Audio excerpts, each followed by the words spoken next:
Salutations, vous les aventuriers qui parcourent le monde en quête de savoir. Vous êtes-vous déjà demandé d'où peuvent venir les créatures subtiles et étranges qui parsèment l'univers de votre jeu vidéo favori? En connaître un peu plus sur le monde médiéval, mythologique, ou alors le folklore du Moyen-Âge? Si ce genre de questions vous taraude l'esprit, avancez plus profondément dans la forêt des fables. Je me nomme Kerboran, humble conteur et raconteur d'histoires. Je serai votre guide à tous pour ce voyage vers l'étrange et le féerique. Mais d'abord, avant de partir, commençons par le début. Les mondes imaginaires. Qu'est-ce que monde imaginaire? Pourquoi avoir besoin de le décrire? Parce qu'il faut comprendre une chose simple mais qui n'est pas forcément évidente pour tous. Un univers créé par son auteur est complètement différent d'un autre univers créé par un autre auteur, même s'ils peuvent paraître très similaires. Et cela concerne autant les romans que les BD, les films, les séries, et même les jeux vidéo. Un exemple avec deux bien connus, Le Seigneur des Anneaux et Game of Thrones. Il y a énormément de ressemblances comme un monde médiéval, très classique dans la forme, mais qui reste tout de même très agréable. Pourtant, les règles de vie sont complètement différentes pour l'un et pour l'autre. Dans le premier, tout le monde vit paisiblement sans trop se soucier du reste dans son petit trou de hobbit, alors que dans Game of Thrones, personne n'est à l'abri d'être la victime d'un meurtre ou d'une tromperie de la part de son propre frère. J'explique cela car je connais beaucoup de gens qui disent « Hey, c'est pas l'Heroic Fantasy ça, il y a des robots !»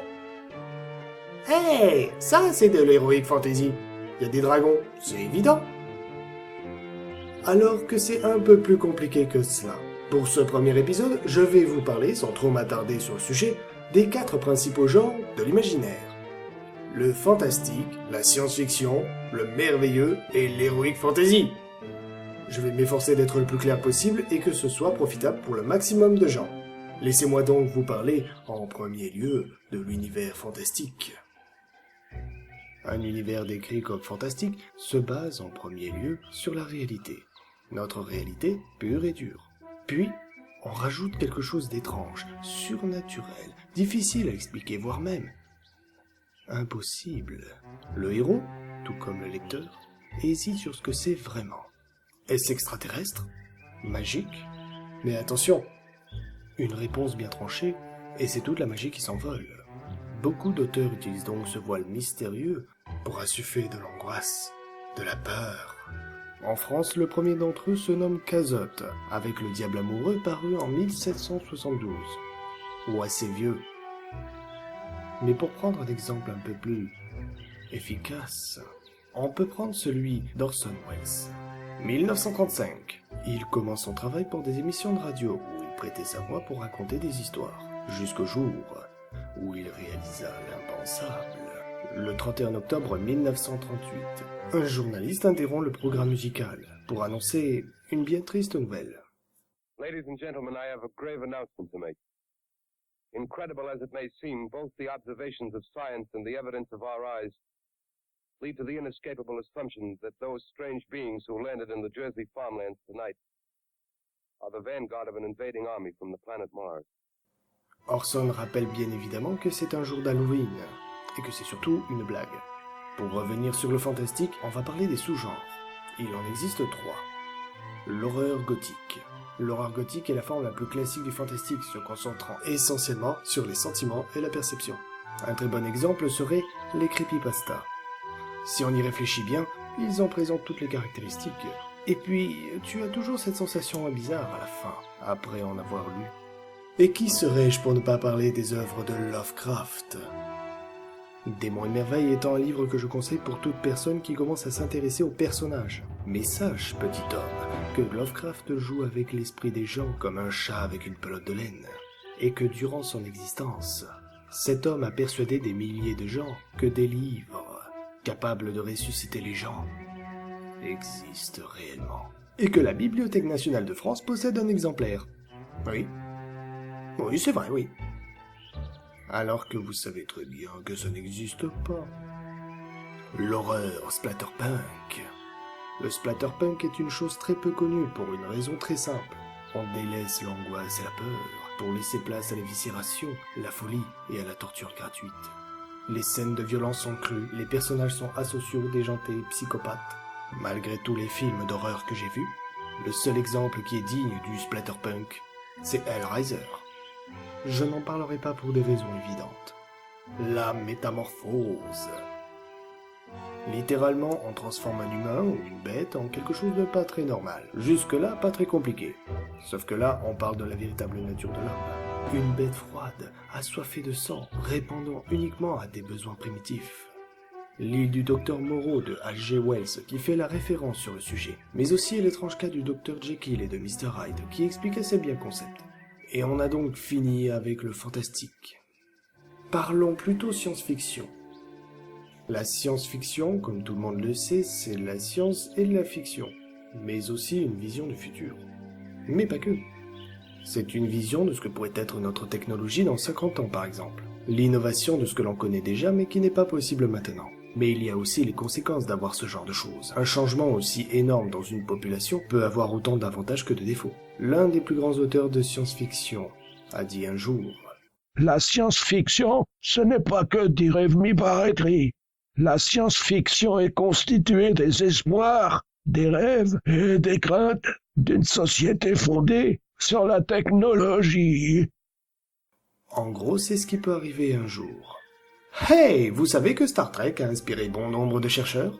Ça a permis l'invention d'appareils de médecine, de la visioconférence, des appareils Bluetooth, des tablettes tactiles, et bien d'autres. Mais n'imaginez pas que le monde va devenir comme dans iRobot. Les chances que cela se produise sont de l'ordre du million. Et même personnellement, je pense que t'as plus de chance avec Mad Max. Le rêve de monde meilleur. C'est une bonne transition pour le premier des sous-genres. L'utopie. L'utopie est une ville parfaite en tout point et que tout le monde rêverait d'y vivre. Vous avez sans doute déjà entendu parler de l'Eldorado, non? Une cité qui regorge d'or en quantité monumentale, mais cachée dans un lieu bien mystérieux. Les conquistadors espagnols ont envahi l'Amérique du Sud en espérant trouver cette ville utopique. Il y a bien sûr son contraire, la dystopie, ou alors contre-utopie, ou alors anti-utopique. Dans une ville dystopique, le régime politique est extrême. Les bâtiments et les rues, qui en plus d'être crasseux et nauséabonds, semblent dangereux. Le crime et la violence est quelque chose de courant pour faire respecter une loi qui ne convient qu'aux policiers et au maire de la ville. Quel exemple? V pour Vendetta. Je suis sérieux. Si vous n'avez pas vu ce film, regardez-le. Rien que pour votre culture personnelle. Ensuite, il reste pas mal de sous-genres. On va accélérer un petit peu. L'Uchronie, un récit dans lequel est imaginée une variante d'un événement historique. On réécrit l'histoire. Le steampunk, ou rétrofuturisme pour les plus pointillés d'entre vous, c'est l'ère de la vapeur. Le récit reste ancré dans le 19e siècle. L'anticipation, futur proche ou hypothétique, la science et le progrès avec leurs conséquences, que ce soit dystopique ou utopique. Le cyberpunk, un monde ultra technologique avec de la cyberespace et ou de la cybernétique. La horde SF, pour les plus hardcore d'entre vous, le détail scientifique et technique est, mais alors vraiment très pointilleux. Le post-apocalyptique, ou post-apo ou post-nuke, la survie après une catastrophe d'ordre mondial, que ce soit naturelle, biologique, nucléaire, voire même alien. La SF prospective, une simulation faite sur l'évolution des techniques, des sciences et de la société. Elle sert principalement à étudier des scénarios possibles et à donner des stratégies à des futurs problèmes. Là, c'est tous les documentaires de scénarios catastrophes du genre Alien Invasion ou 10 scénarios pour la fin du monde. Le techno-thriller, un récit policier avec des gadgets futuristes. Le space opéra, un récit interplanétaire avec des batailles intergalactiques, des vaisseaux spatiaux et des planètes aux décors variés. Et je termine avec une phrase de Isaac Asimov qui a dit un jour: On peut définir la science-fiction comme la branche de la littérature qui se soucie des réponses de l'être humain au progrès de la science et de la technologie.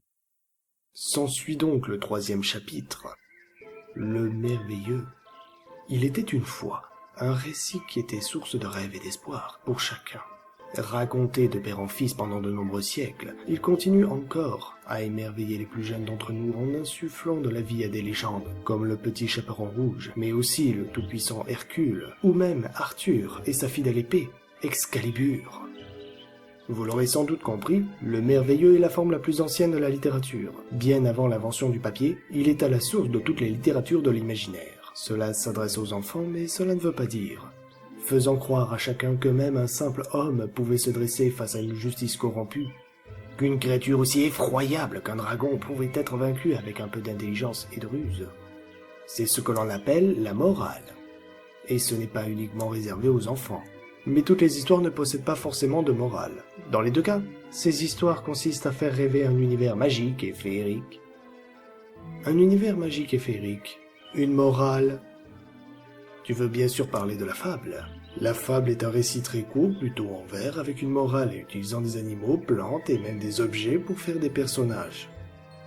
La fable existe depuis l'invention du langage, il y en a donc de toutes les sortes, de tous les pays et même dans plein de versions différentes. Le chêne et le roseau, le rossignol et le prince, le corbeau et le renard, mais les plus connus sont quand même les fables de La Fontaine, bien évidemment.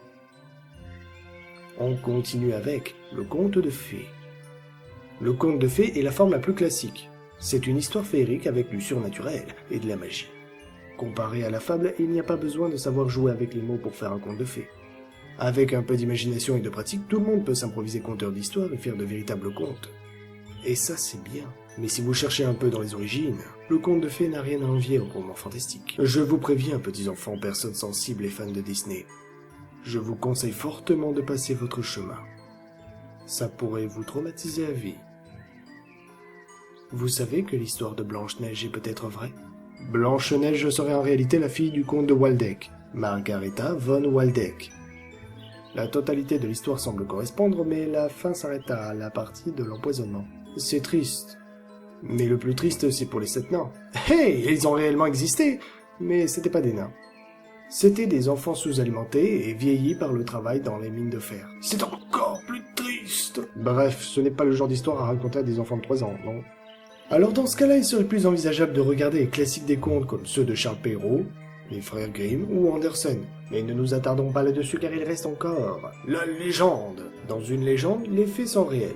L'histoire en elle-même est fictive, mais les personnages et les événements sont plus ou moins réels. Elle est transmise par oral, d'où certaines modifications ou améliorations. Ce genre d'histoire était destiné à être lu à haute voix dans les monastères, les repas, et même pendant les fêtes. Il y a toutes les légendes arthuriennes, l'histoire de la bête du Gévaudan, l'épée du Randall, et bien d'autres.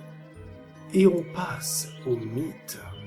Bien avant l'invention de la science, les gens se posaient beaucoup de questions sur beaucoup de choses, comme d'où vient le soleil, la lune et les étoiles? Quel est le sens de la vie? D'où provient le vent, la foudre et les arcs-en-ciel? Les mythes sont des histoires qui visent à expliquer ce genre de questions. Cela parle de dieux, d'anges, de démons et de bien d'autres chimères.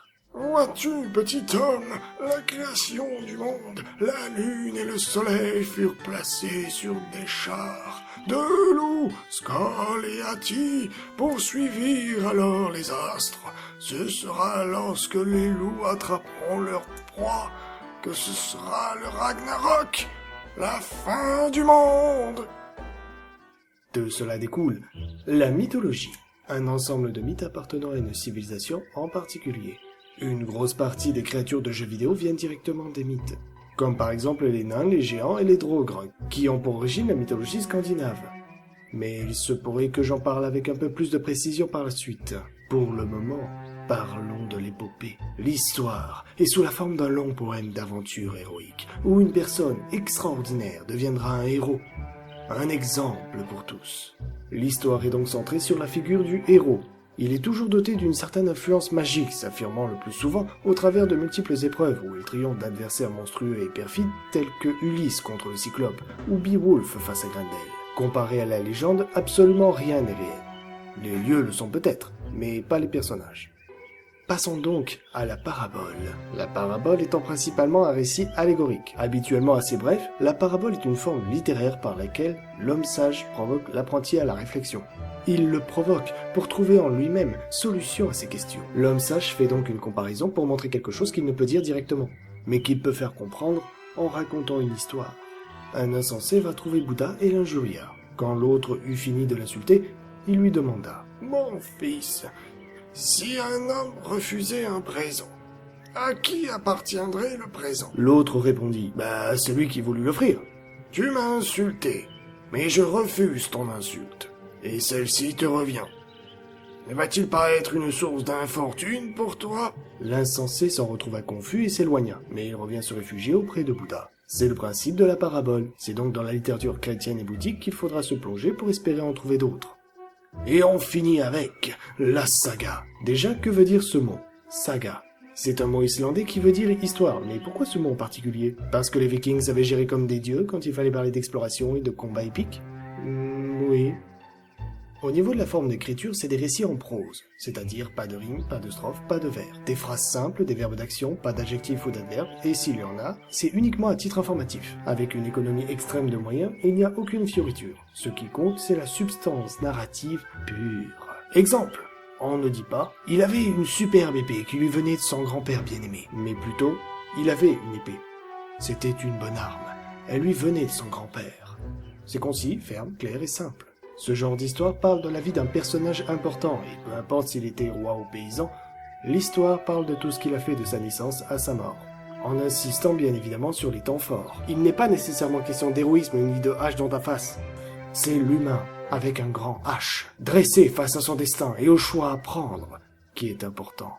On parlera donc de Tristan et Iseult, Niall le Brûlier et Gunnlod, langue de serpent. Et tout ça, ça sert à quoi au final ? Eh bien, de mon avis personnel, je pense que la littérature du merveilleux permet d'apprendre des trucs que t'apprendras peut-être jamais en écoutant un professeur d'école. Comme par exemple le respect qui n'est pas forcément très évident chez un enfant de 9 ans. Apprendre avec le divertissement est beaucoup plus profitable que de faire du bourrage de crâne intensif, répétitif et lassant. Et même en laissant de côté l'aspect éducatif, ça contribue à développer l'imagination. Et bien sûr, je ne dis pas qu'il faut abandonner les cours de maths ou ceux d'histoire. Je dis juste qu'il faut y apporter une légère importance. Et je finirai donc ce chapitre avec une phrase d'un célèbre moustachu. La logique te mènera de A à Z. L'imagination te mènera bien plus loin. Attaquons donc le dernier chapitre. L'héroïque. Wow, attends. Je vois le texte. Et tu peux clairement faire une deuxième vidéo rien que sur ce sujet. Ah bon? Ah bah conclusion alors. Je n'ai pas arrêté de parler de genre et de sous-genre durant toute cette vidéo. J'ai donné plein d'exemples pour vous faire plein d'idées. Mais ce que je n'ai pas dit, c'est que chaque histoire, chaque univers, peut rentrer dans plusieurs catégories. Un dernier exemple pour la route? Doctor Who. Doctor Who, c'est du futur, des aliens, du steampunk, du cyberpunk, de l'Ukraine. Bref, tout ce qui va bien avec l'histoire d'un gars qui voyage dans l'espace et le temps, en costard. En fait, mettez-vous en tête que cette histoire de genre et de sous-genre, ça sert plus à faire du rangement ou à montrer que certains trucs existent plutôt qu'à faire autre chose. J'espère que vous avez apprécié et que si c'est le cas, je vous invite à partager la vidéo et à dire dans les commentaires ce que vous avez aimé ou pas aimé ou que vous estimez utile à partager. Promis, la prochaine fois on parlera d'Heroic Fantasy, je vous le rassure. Sérieux, un type habillé en moine et qui se balade dans une forêt et qui parle pas d'Heroic Fantasy? Mais pour l'heure, une petite synthèse ne fera pas de mal. Je vous souhaite donc un bon retour chez vous et à la prochaine.